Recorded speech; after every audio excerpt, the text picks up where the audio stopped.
E hoje o Supremo Tribunal Federal formou maioria para manter os ministros Alexandre de Moraes, Cristiano Zanin e Flávio Dino no julgamento dos envolvidos na suposta tentativa de golpe de Estado. Os 3 ministros integram a primeira turma do STF, que marcou para os dias 25 e 26 de março a análise do recebimento ou não da denúncia. Neste momento, o STF analisa 4 recursos das defesas dos acusados.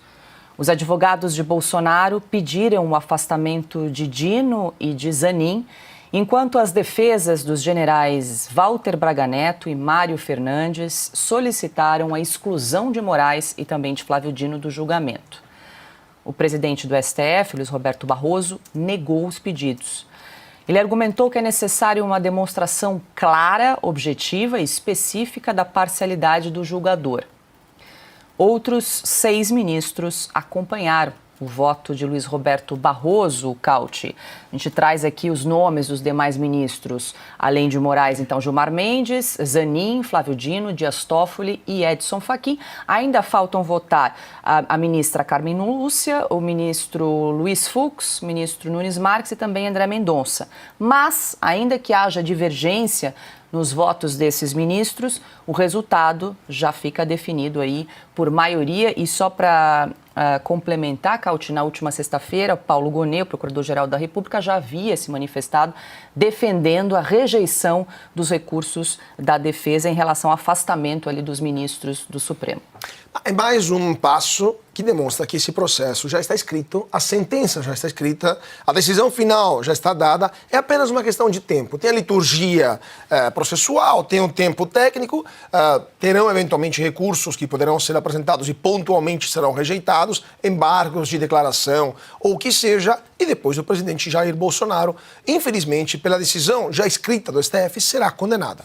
Então, do que estamos falando? De um processo farsa, nas piores tradições de regimes autoritários, onde se tentava dar uma lâmina de credibilidade, uma lâmina de legitimidade a um tribunal político que atuava no estado de exceção e que tomava decisões que eram, na verdade, decisões para eliminar adversários políticos e não para julgar casos, eventualmente, que violavam o Código Civil, o Código Penal, e esses tribunais eram sempre a serviço de ditaduras. Agora, imagina só se a gente for explicar para um juiz externo, um juiz da Corte Interamericana de Justiça, ou de qualquer outra instância internacional, ou de um país estrangeiro, ou um parlamentar, por exemplo, de um país estrangeiro, que temos um tribunal superior, um tribunal constitucional, que está atuando para julgar um caso que deveria estar na primeira instância, contra um ex-presidente da República que não tem foro privilegiado e não tinha no momento do acontecimento dos fatos. E os juízes que vão julgar, um deles, Alexandre de Moraes,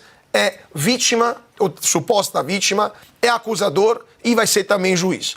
Os outros 2, Flávio Dino foi governador de um estado, foi do Partido Comunista do Brasil, foi ministro da Justiça do Lula e agora é ministro do Supremo e vai julgar o antecessor e adversário político de Lula. O outro juiz, o Zanin, foi advogado pessoal de Lula e advogado do PT e agora vai julgar, agora ministro do Supremo nomeado por de forma escandalosa, que nenhum país do mundo aceitaria se fosse normal, que o presidente nomeia seu advogado pessoal, e agora vai ser também parte do julgamento do ex-presidente Bolsonaro. Mas vocês acham que a sentença, como a Folha de São Paulo publicou outro dia, será jurídica ou será política?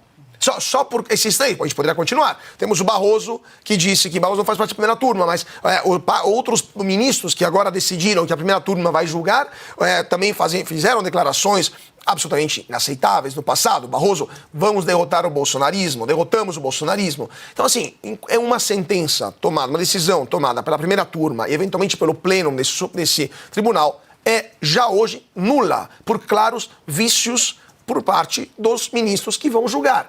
E qualquer corte superior, qualquer corte internacional que vá eventualmente analisar esse caso, terá a mesma opinião. Esse processo não é que deveria ser anulado, sequer deveria existir, ter existido, ter começado. Mas isso vai acontecer só depois que, infelizmente, a sentença será escrita. Silvio, eu quero te ouvir porque o resultado desse julgamento, agora que já formou maioria no Supremo, você foi tema do seu artigo desta semana da Revista Oeste.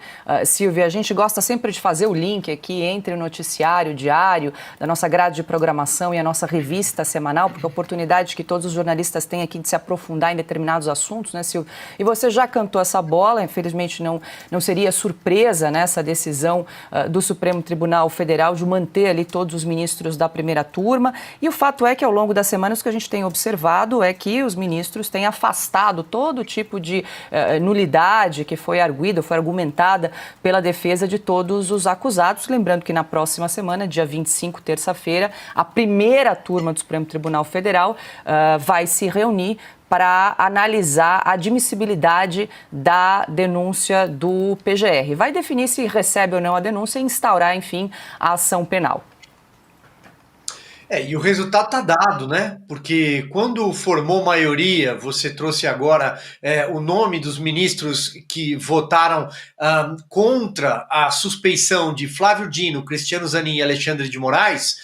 Esses 3 ministros participaram desse julgamento de hoje, indiretamente no caso deles, né? Mas, por exemplo, Dino votou quando foi o caso de Zanin, Zanin votou quando foi o caso de Moraes, sobre a suspeição hoje. Como os 3 votaram e os 3 integram a primeira turma, a gente já sabe que o resultado já é majoritário na turma. Vai ser possível a admissibilidade, ou seja, eles se tornarão réus, o presidente Jair Bolsonaro e mais 33 pessoas. Já está dado o resultado, porque da primeira turma falta o Luiz Fux e a Carmen Lúcia. Os demais ministros não integram essa turma. Então o resultado está definido, Paula, não tem mais o que fazer. Bom, vamos a alguns pontos aqui. O Cauti já trouxe muita coisa que está nesse artigo que vocês acabaram de exibir, a nossa produção colocou na tela, Tribunal sob suspeita. A gente listou todos os pontos que deveriam causar o impedimento de ministros que têm lado político.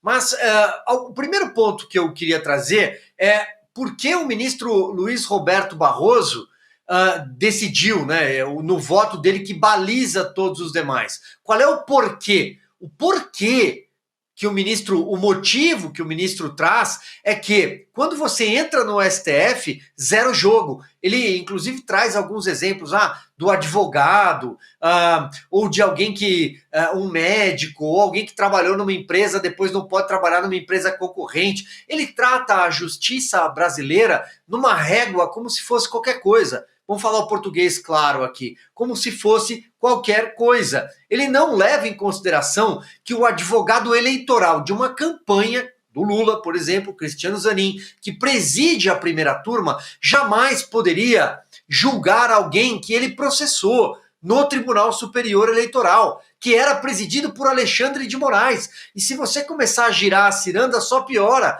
porque o Flávio Dino, não só quando era governador do Maranhão, apresentou uma queixa-crime na época da pandemia contra Bolsonaro, ou seja, temos em dado momento parte e julgador do mesmo lado, isso em qualquer tribunal sério caracteriza impedimento, como também Flávio Dino já chamou o presidente Bolsonaro publicamente de demônio.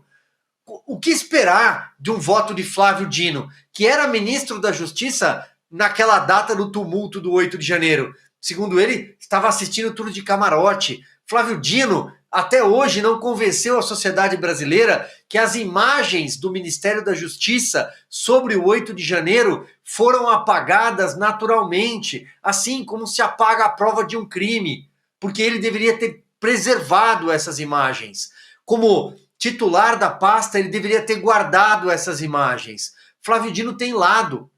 E se a gente seguir um pouco mais, aí eu acho que o Cauti já esgotou o tema, o Alexandre de Moraes não tem nenhuma condição de julgar o presidente Bolsonaro, nem ninguém com esse sobrenome, aliás, ninguém do espectro da direita, porque ele conseguiu macular uma eleição inteira em 2022 contra a direita, removendo perfis, removendo conteúdos, aplicando multas, caçando passaportes, prendendo pessoas só de um único espectro político.